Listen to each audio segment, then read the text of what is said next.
Top 5 different reasons why people buy gold and silver. In part 2 of this two-part series, today we're going to be covering 3 new aspects of what type of buyer classification you may fall into and what types of precious metals you may want to consider to save or purchase for having a more secure financial future. So we've got a lot of great information today, so let's dive right into the video.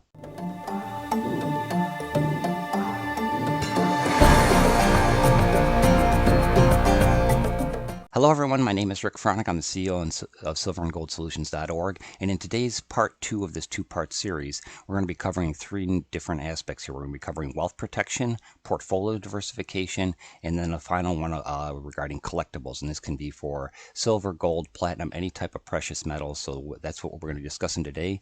So what I want to do to start things off is everybody knows that for wealth protection, the fiat currency, the American dollar, has steadily declined over the years, and it all pretty much escalated back in 1971 when Nixon took the stopped back in the U.S. dollar by gold, so it was taken off the gold standard. So since then, it just basically gave the United States government, and then other countries do the same type thing where they're printing money virtually kind of like on a printing press, so to speak, and it's basically saturating the market. So it's not backed by anything except for what the government determines its value as, okay? So in this case here, like I shared this video, this graph here on my previous video as well, but it does shows a nice example of what's happened to the decline in the purchasing power of the US dollar. Okay, so a dollar is still a dollar, but what you can buy with it now versus 10, 15, 20, 100 years ago is steadily decline, and that's been the biggest problem. Is people are they're working for their money, and even though they're making more money, they're still not being able to get over that hump because the cost of living and everything else goes up with inflation. And right now, with the way the global economy is right now, this is one reason why your dollars are not going as far, okay, because inflation's so high. And when you're looking for saving in the form of precious metals as a wealth protection thing, what you want to consider is gold and silver is primarily what we're going to be talking about today, is the fact that gold has maintained its purchasing power for the past 100, 200, 500 plus years because it's always held its value. So what you could buy 100 years ago with an ounce of gold or an ounce of silver or whatever you can pretty much buy the same thing now and even more, but because of the rise in inflation, its value is more. Okay, so like I discussed in part 1 of that series, with silver, that has actually taken off really in the last 30 years. That's something that we've seen prices as high as like $48 an ounce, and I'll show you that in another informational chart that I have here in this presentation. So it's something to consider for wealth protection, whether it's silver and gold or platinum or different types of precious metals. For wealth protection, you're looking for something for a long-term savings. Okay, this isn't something like you want a quick return on, where if you're trying to do it to what I'm going to be discussing with this wealth protection, if you're trying to do it to get a quick return on something and then use the money, then you're not really looking at it as a wealth protection thing. That's kind of like wealth accumulation, which was covered in part 1 of the series. So in this case here with wealth protection, you're going to be looking for something that's going to be for a long-term savings, where you're doing it incrementally, and that's what people have to understand, is to actually build wealth. It's an incremental thing. It's not an instantaneous thing, and I know that's hard for people to understand in today's the way everything is online right now. Everything's talking about getting rich quick, or doing whether it's cryptocurrencies or just different types of schemes and stuff that are out there. Everybody's always bragging about how they made such and such amount of money within a short period of time. But in this case here, when you're looking for building wealth, it's actually an incremental thing, and what you want to do is see if you can find something where you can do it step by step, a little bit each month, and it's going to build that wealth and have that more protection for a more secure financial future for yourself and your family. And that's one thing, like with silver and gold as a wealth protection thing. It's kind of like insurance. You buy insurance for your house, your car, and even different appliances and stuff that you buy, and you're paying extra just to have it, that just in case something happens. In a lot of cases you never use it, but in this case here, like with gold and silver, it's something that over the course of time it's gonna increase in value, at least maintain its purchasing power. And that's the key for wealth protection. You want something that's going to maintain its purchasing power. And with gold historically has been recognized worldwide as the sound money, because if you walk into any country and you pay for something, you have a ounce of silver or ounce of gold, people recognize that regardless of what country you're in. So it's always going to have that its purchasing power, and it's going to maintain its values because everybody realizes how important it is. Okay, so with what I want to discuss as far as with wealth protection, some things that you should and you shouldn't do. And the key for wealth protection in precious metals is if you don't hold it, you don't own it. And that's something people that a lot of people have a hard time comprehending is like you have to actually physically possess it where it's physically yours. Okay. So one thing that I'll start with the don'ts here. Like, as far as for a wealth protection vehicle, you wouldn't want to, save in the form of ETFs or different types of mutual funds because that's really not protection because you don't physically own the actual gold or silver. You're basically you're purchasing shares in gold and silver and related assets where, companies that mine or process gold, but you don't own the physical gold itself. So that's something with ETFs or mutual funds. That's something where you would do it for like a wealth accumulation type thing where you're doing it so for more of like a quick return or something where you can cash it out. But in this case, you're not physically owning it.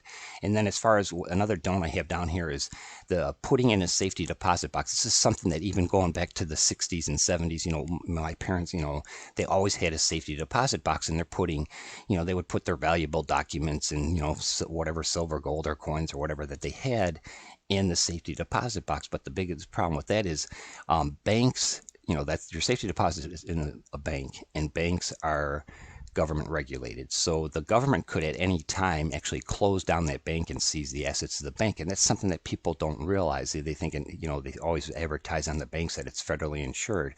But the thing is, yeah, it's federally insured. It's by the government. So the government can actually dictate what happens to that bank. So that's something to keep in mind.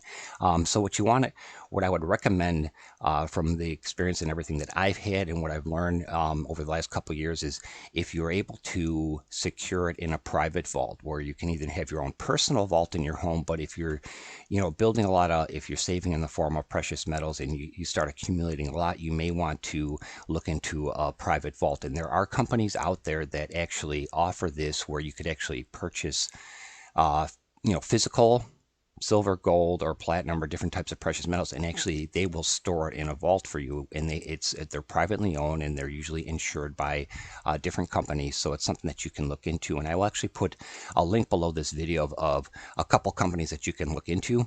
And it's something that, by no means I'm just using this as a suggestion, but the main key is to have physical possession of it. It's something that you can own. And when you're looking into these companies that have these private vaults, make sure that they're able to ship you something within 24 hours. Like if you purchase silver or gold or platinum or whatever, and it's in this vault, make sure that in their process that they can actually ship that item to you within 24 hours. Because if they have it in writing, because there are companies that have to physically, as soon as you buy that physical gold or silver or whatever precious metals, they have to take that amount of gold or silver and put it in a vault under your name. Okay, so that should be easily accessible, something that should be able to done within 24 hours. And there are even companies out there that will allow you to transact online where you can actually take cash and turn it into silver or gold and buy it incrementally, and that incremental amount will be put in the vault for you. So like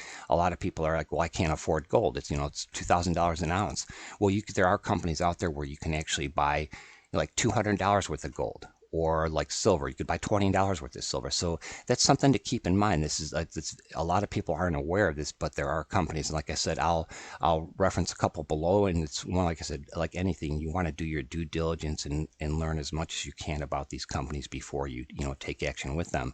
And there's also, like with these companies with the vault, like some of them have like where you can purchase like collectibles or different volumes of silver and gold and actually put that in the vault as well. So there's a lot of different options for you to have that wealth protection.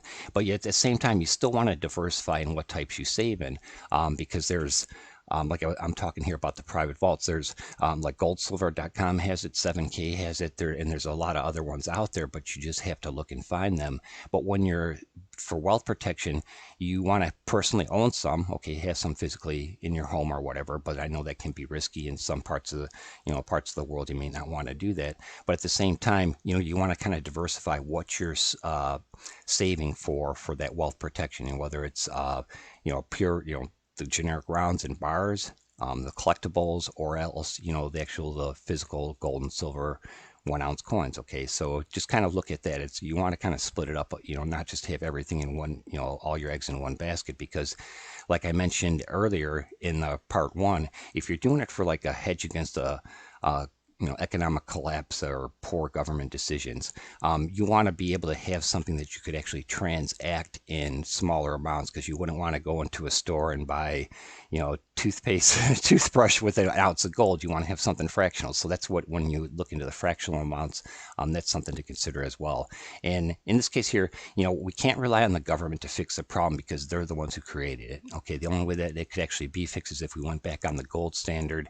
And with the way things are going nowadays, there's no way that's going to happen. I mean, it could. It'd be actually be nice if I was wrong in that case, but in this case here, but what you and I can do to protect ourselves and our family and our future is put ourselves back on our own gold standard, with gold and silver. And you can, if you don't want to look at it from the gold standpoint, you look at it from the silver standpoint, because when you're doing whether it's 1 ounce American silver eagles or the 1 ounce gold coins or even the fractional coins, it's pure silver or gold. And so that's something that you can actually do incrementally and protect yourself and your family. Okay, so that kind of leads into our next one with the portfolio diversification. This one will be kind of a quick session here, because you don't want to have all your eggs in one basket. I mean, there's real estate, there's mutual funds, there's CDs, and I have down here savings accounts. And if you listen to a lot of the experts, most of them, like Robert Kiyosaki, Warren Buffett or something, they don't have their money just sitting idle in a bank account not doing anything for them. I mean, yes, you want to have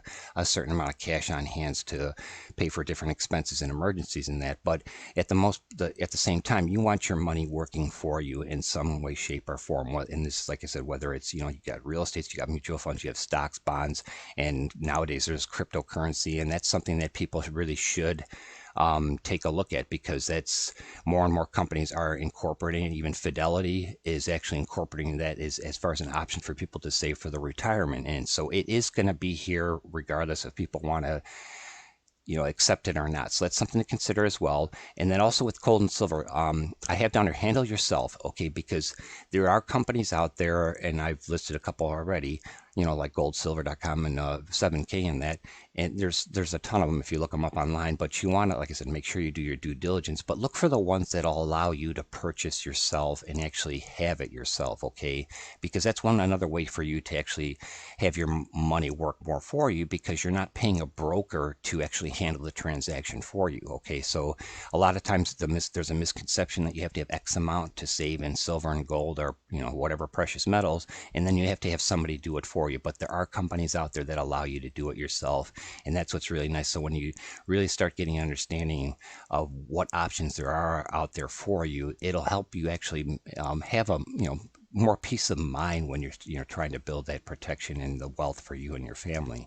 And then also, like I said, mentioned here in the other screen, don't look into a private vault opposed to a bank. Okay, and most of these companies that will allow you to buy incrementally or buy yourself, they do have some type of option, but just read the fine print as far as when they would be able to get it to you. Because if they say that if you're purchasing gold or silver or whatever type of metal from them, and they're saying that in order for them to send it to you, it's going to take 5 to 6 weeks, then they're not following the right protocol. There's companies out there that actually will sell gold and silver without physically having it. So that's another tip I want to say, is if you're looking online for these companies, and when you go to, if you could just do like a temporary checkout cart thing. If you go to purchase, like say you do like a $500 worth of silver and gold or something like that, but then it's got delivery time 3 to 6 weeks or something like that, or it's not in stock, then I would kind of shy away from that, because they're not physically, they're selling you it now based on the premise that they're going to have it later to ship to you. So that's something to kind of keep in mind too. Okay, and like I said, when you do have that physical silver and gold, I do not recommend you doing that in a safety deposit box. Okay, so this, just in, like I said, purchase your precious metals yourself. Be mindful, where or how you store it. Okay, and when you're purchasing it, look, there's a lot of places online that advertise that they've got the best price, but the ones that usually advertise the best price, they usually don't.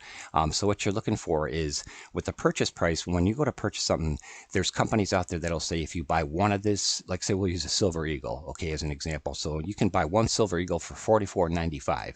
But if you buy 500 in, dang it, if you buy 500, then you can get it for $40 an ounce. Okay, or $40 a piece. Or if you buy 1,000, then it's going to be $35. So those are the ones that are not giving you the dealer direct pricing. Whereas there are companies out there that'll, whether you buy 1 ounce of silver or you buy 1,000 ounces of silver or gold, you're paying the exact same price. So that's something that's really, and I will have that in a little asterisk in the video below on one company that I know that does that. And just so you know, keep that in mind too. So you want dealer direct pricing, because the more times it changes hands, the more cost it's going to have and the more markup it's going to have. Okay, so you want somebody, you want to eliminate the middleman. So usually in this case here, we're talking about going from the US Mint to a dealer to you.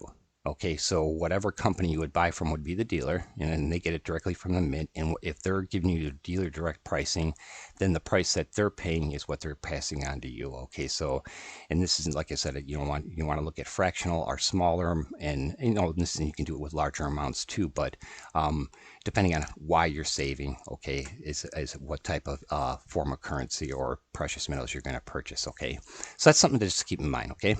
And then on our third and final topic here, if you fall into the collectible category, like I mean, I'm a lifelong collector. It started with, you know, baseball and football cards when I was a kid. And then also when it came to coins and that, I was, you know, my dad at an early age showed me talked about the wheat pennies, and, you know, how to, you know, look at the silver dimes, the quarters and half dollars and silver dollars, you know, how to look to see if there's more silver in them. Because like if you would come across like I think it's 1964, I believe now, is the year that they changed the percentage that you know, the dimes and the quarters and half dollars and silver dollars were, what percentage of silver they were made out of. And so if anything prior to that, they have a higher silver content. And same with copper, you know, with the pennies, it's, you know, up until I still believe like the early 1960s, and there's some other coins throughout the years that have a higher value to them. But, you know, if you find any penny that has a wheat, you know, the wheat leaves on the back, those are worth more than a standard penny, because nowadays most of the pennies in that are just, you know, have a flash of copper for color, and there's really no copper value to them. And same with silver and gold with the quarters and everything. Now with the quarters and dimes, even the weight is different, and it's just like a flash of silver in each of those. So it's not even really worth as much as like it was back from the pre-1964 era for the silver, you know, silver dimes and quarters. So with collectibles, what makes them valuable is whether they're graded or ungraded, they still have value. And just because something is graded doesn't necessarily mean it's going to increase in value. But what it does mean for, you know, wealth protection or building something for a more secure financial future is that the companies that grade them, there's two of them. There's NGC and PCGS are two of the main grading companies. But when they grade something, they're inspecting it and they're guaranteeing that it is what it says it is on the label that they encase the coin in. Like I have different pictures of coins here on my presentation. Like these are some raw coins, and then whenever they're graded, they're encapsulated in a hard plastic case. And so even from the standpoint of wanting to, if for like a potential economic collapse, or you wanted to use them to pay for something, what you want to look for is the rarity in the mintage, the population, and if it's backed by country as a legal tender. So like a lot of times there'll be I think the gold eagle, it's got a $50 face value. So, you know, it's backed by government as having that value. Okay. So that's what you want to look for as far as in the types of collectibles. And like with the rarity, like if something is super rare, like where they want to make 100 of them, like say they minted 100 of them, and out of the 100, the population refers to the amount of those coins that are actually graded, not necessarily the mintage is the key for the total amount. The population is what's been graded or out in circulation. Okay, so like you could have something where they made 7,000 of it, but the graded population is only 1,000. Okay, and so that's something where the value, the fewer that are graded, the higher the value. Okay, and depending on what the item is, of course, itself. Like I said, but something else to look into is whether it's backed by a country as legal tender. Okay, and I have down here the very limited edition exclusive coins or collectibles have the ability to grow exponentially. So the fewer there are, the rarer it is, and the higher the demand is for the price.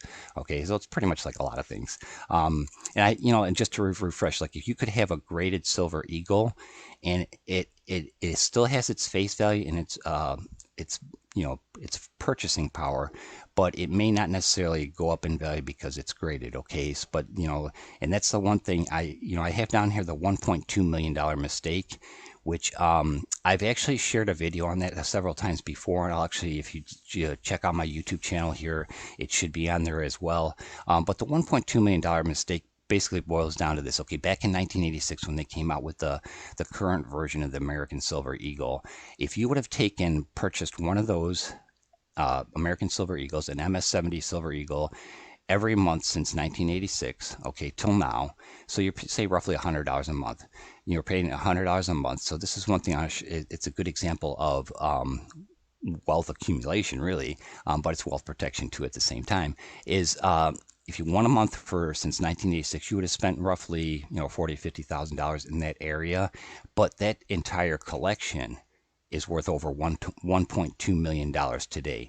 And that's the thing with graded coins. You don't know exactly when it's going to go up in value. Okay, so like with graded coins, and I have it over here on the right hand side here. So with the Silver Eagle coin, so back in 1996, one of those Silver Eagles as an MS-70 is worth $600. Okay, at the time you probably would have paid $100 for it, and the face value is still $1, but that's what you would have paid for it with being graded. In 1999, one coin in 1999 graded an MS-70 is worth $19,000 itself, just one single coin. Okay, and then so that just shows you at the time, back in 1999, it wasn't worth $19,000, but as with 1999 being one of the key years before the turn of the century, that kind of helped add to the value of it. But then in 2012, an MS-70 was only worth $150. So it does vary, but if you're looking at it as far as coin collecting for building a collection, that's something where it may not necessarily have its instant growth in value, but there is the potential. And I'm going to show you some examples of some that actually that I personally have that increased in value in just a short time. But like with grading coins, and I won't get too much into this because this is already getting a little bit long, but I'll have another video on what to look for as far as grading coins, or what type, what you should look into. But typically a perfectly graded coin is either an MS-70 or a PF-70. Okay, so it's mint state or a proof. So that would be a perfectly graded coin. So you're going to pay, the higher the grade, and the grading scale goes from 1 to 70, but the higher the grade, the more value it's going to have to it. Okay, because it's more of a perfect coin. Okay, so I just wanted to share that. And then with the third-party authenticators, and that's what adds value to a graded coin is, when you're having a third-party authenticator graded, and like I said, the top two are NGC, the Numismatic Guarantee Company, and then there's also PCGS, a professional coin grading service. They have no interest in the coins or whatever. They're just grading it for what it's worth, okay, or for what it actually is. But the only thing to keep in mind too is people are like, well, why would I want to have why would I pay more for a graded coin?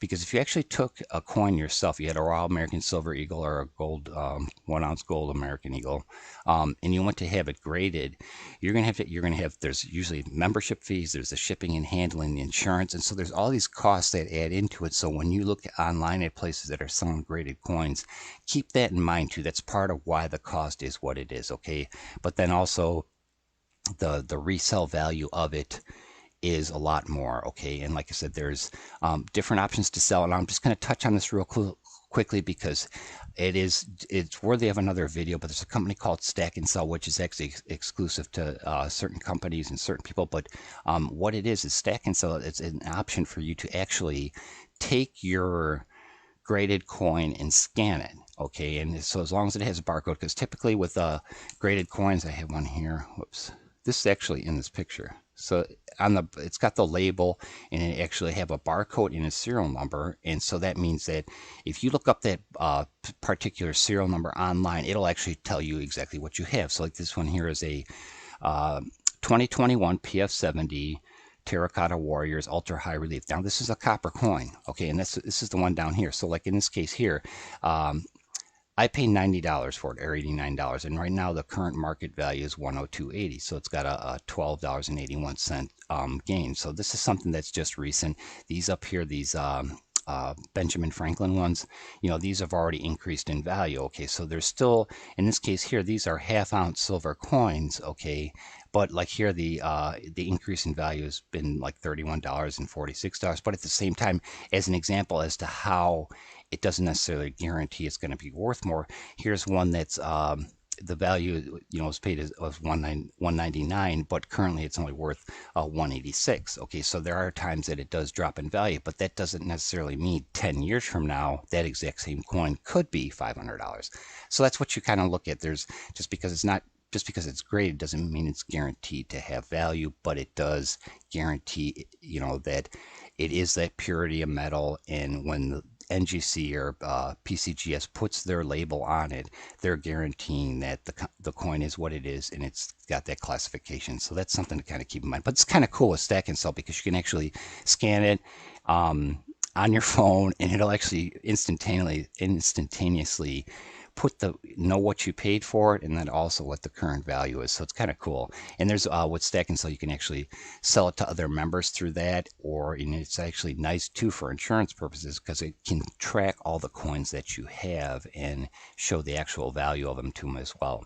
So as far as what you should buy when it comes to collectibles, it's really your personal preference. I mean, if you're trying to put together a complete set or a series of something, that's one way to look at it. Or if there's just, if you want to go for rare coins, something that all your collection is, 1,000 or less mintage or something like that. It all depends on what you personally prefer. Okay.